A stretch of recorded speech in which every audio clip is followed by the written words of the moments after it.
Hello and welcome back to Fatel Bella. My name is Sin. I'm your host, and in today's episode, I want to talk about the strikes in Hollywood. So, as many of you know, that Hollywood is on strike. The Writers Guild of America is on strike, and then SAG is on strike for actors. So, SAG joined the writers' strike this past Thursday, I believe, on the 13th. And this is following the writers' strike, and they started striking on the 2nd of May. So they've been striking for about 3 months now, since we're mid-July. The WGA went on strike after 6 weeks of negotiation. They're mostly fighting for better wages and residuals, considering that now streaming is such a big part of the industry. I understand the old model in broadcasting was every time a writer was on a team and their episode that they wrote on was rerun and broadcast on a particular network, like ABC Family or something, or Disney Channel or something, and the network would, rerun their shows. They would get residual income from that.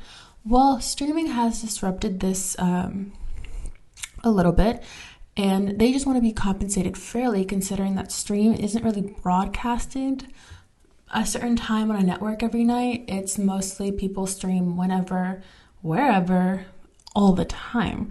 I know because I'm watching Modern Family right now, and that ended in 2020, and I'm literally watching it to fall asleep to. It's my comfort show right now. Like, I don't like preparing for bed and then ultimately like falling asleep after I've read for the night without listening to like Modern Family in the background. And I know those actors and those writers worked very hard, and everyone on set worked really hard to make this production possible. And they just need to make sure that they're being compensated appropriately for it. It's not fair that every time someone like me is streaming something, they get pennies, if that, for their hard work and their labor.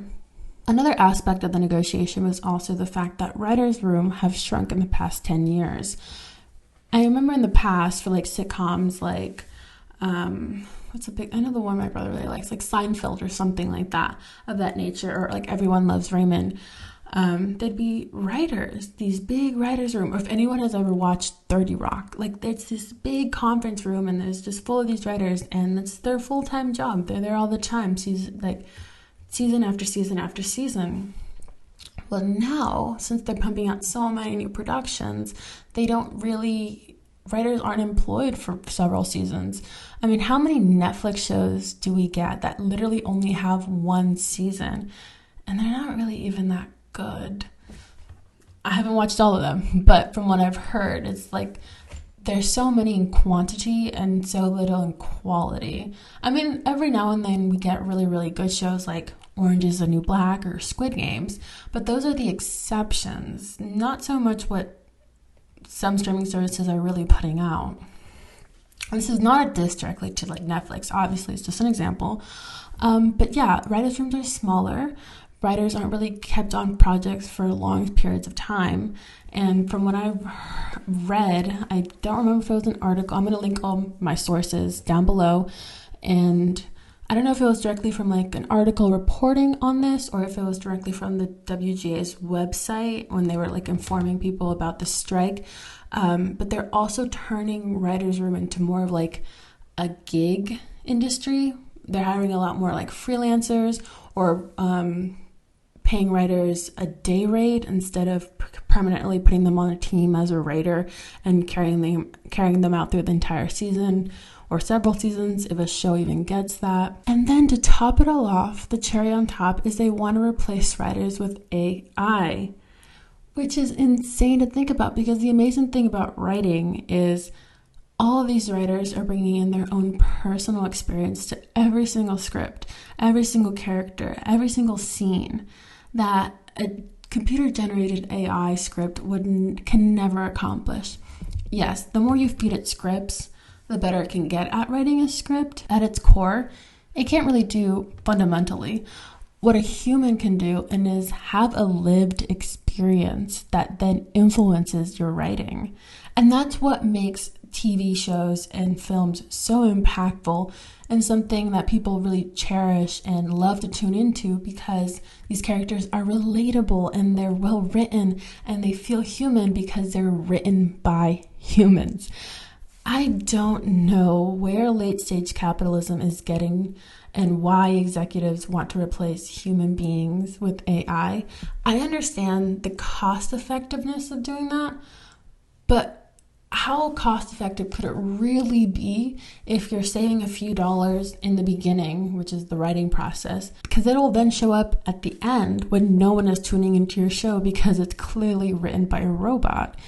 So yeah, I'm totally in support of all the writers and actors who are going on strike because that is totally not okay what the executives and studios think they're trying to do by not giving these people fair wages for the hard work that they do every day to bring people not only just entertainment, but also pieces of historic and pop culture iconic films that people remember or relate to or inspire them. Well, I read this one article that said that some studios or executives are looking to just wait out the strike, waiting until funds are non-existent basically for these writers and actors that basically forced them to take lower offers in their negotiations just because they need to put food on their table, just because they are so desperate for money.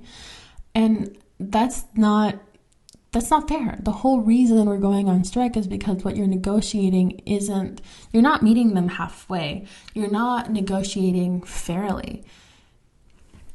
You're still trying to negotiate in a way that keeps you on top and other people paid unfairly. Now going to the actor side, I used to study acting when I was in Los Angeles, and that was what I came to LA to do. And then being on a couple film sets, I saw the cast and crew and how hard they worked and just like how much creative liberties the director had, and I was like, that looks a lot more fun than what I'm doing. And I might go back into like theater acting. I really love being on like a stage. I don't really like being on a film set as an actor. So I'll definitely like maybe want to revisit it as like a hobby. But as far as film, like directing, I love directing. I love being behind the camera. I love seeing what's in my head in a viewfinder and then on my computer and then like on a TV screen or a projector. It is just the best feeling in the world, and I just love everything that comes with directing. And so something that actors are saying is after the pandemic, because we weren't being able to, after the pandemic, a lot of actors, since they couldn't audition in person, they had to start self-taping at home. What's wrong with that? Nothing inherently, but obviously some actors are disproportionately affected than other actors. You have to think about it this way. Just think about it logistically. When people go to an audition and casting agency has to rent out some space, and then the studios that are looking to cast for their film rent it from these agencies, and then all these actors come, they audition, they take the best ones, present it to the director, cast the actor, okay, and that's how a movie gets cast. Think about the cost of renting that space and seeing all those people and then paying that agency. Now, take all of that and put all of those costs on the actor. Yes, some actors save money here and there on gas and stuff, but they're not saving on all the equipment that they need to buy to have a really good high quality self-tape, so much so that even some studios have now put in self-taping studios where you can go rent by the hour to make sure you get the best self-tape. What's the problem with this? Well, how many times do actors audition? Most of an actor's job is auditioning. You're basically paying to audition, which used to be free. You just showed up to the casting, and if they called you, great. Maybe you lost out on $30 of gas that day or that week. But now you're spending up close to hundreds of dollars to ensure that your self-tape is quality enough that the casting directors will even open your file. Those are costs that didn't exist before. You also have to understand acting is such a financially unstable job, considering most actors aren't working, especially not because of the strike. But even in times when they weren't striking, just in normal industry, actors spend 99.99% of their time just auditioning. And that one time they do land a role, it doesn't really pay that well, especially if they're non-union. And if they are union, we're seeing now that even the highest paying, like highest exposed actors that you see everywhere, and you're like, you recognize them in this TV show and that TV show and that film, aren't even getting paid that much in residuals from streaming, basically. And so not only are these actors not being compensated, on top of that, they're on taking even more costs just to stay in the industry, which is so not fair. So I totally support actors and they're, joining the strike in the picket lines, because the industry needs to change. It cannot stay the way that it is. It is not sustainable. And just because something has been away for a long time doesn't mean it has to stay that way. A change can happen. Change should happen. We can make change happen. And this is just the first step to saying, hey, these conditions are so unfair and we want better working conditions. And it's not just the actors and the writers. There's unions for all roles in the industry. Hair and makeup has their own union. Grip and electric has their own union. Cinematographers have their own union. My cinematographer professor is in the union. I didn't know cinematography had its own union, but they do, because they are working and their work is crucial to the making of a film. I don't know if you guys read, I'll try to find the article and link it below. There was a movie that Dwayne The Rock Johnson was on. This has nothing to do with him, but it just came out from that particular film set. I guess someone on that team said something or went to a magazine or a newspaper and just recounted what was happening on set and just like the grueling schedule and the hours. And so there have been stories of people who are working on these sets, because you have to remember, like, making a movie isn't something you can shoot in like 2 hours. Movies take so much time. There are like 12, 14, 16, up to 20-hour days that people are away from their family, that they're on a set, that they only get like an hour lunch break for the whole like 12 hours. Isn't that insane? And then these people go home, and a lot of people on film crews have died from car accidents because they fall asleep at the wheel. If that doesn't tell you just how excruciating and demanding physically, emotionally, and how time consuming this industry and profession is, I don't know what will. So everybody below the line deserves to be compensated appropriately, because without them, honestly, a movie would not get made. Yes, there's people above the line like executive producers and directors, and then the A-list celebrities that we love and we know are getting paid like millions of dollars.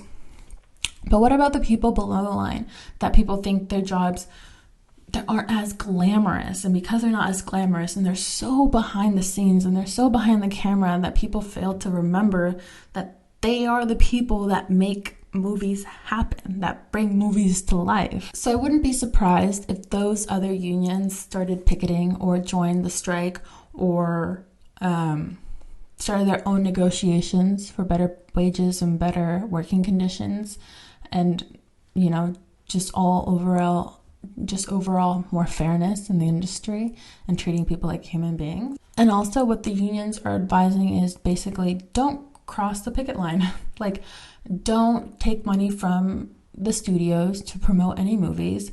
This goes for influencers and SAG affiliated actors, and also people who aren't affiliated with the union but want to be in the union, because they will see that and that you took money from these studios, and then you will not be eligible to join these unions.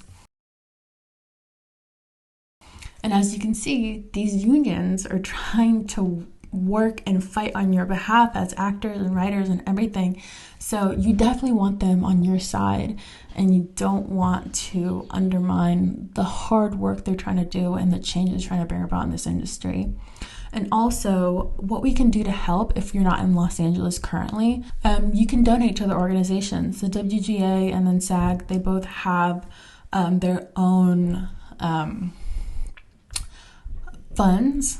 Like they have their own fundraisers and just funds that people can donate to. What is it called?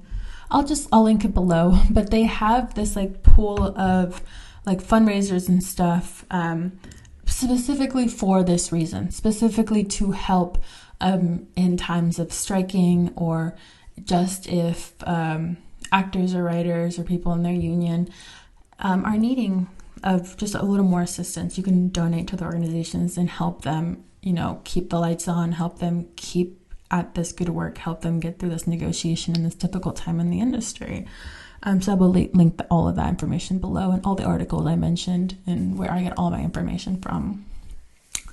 But yeah, I just wanted to come on here because it is currently something that is going on in Hollywood, and I couldn't just not talk about it as someone that is trying to actively pursue a career in this industry and business.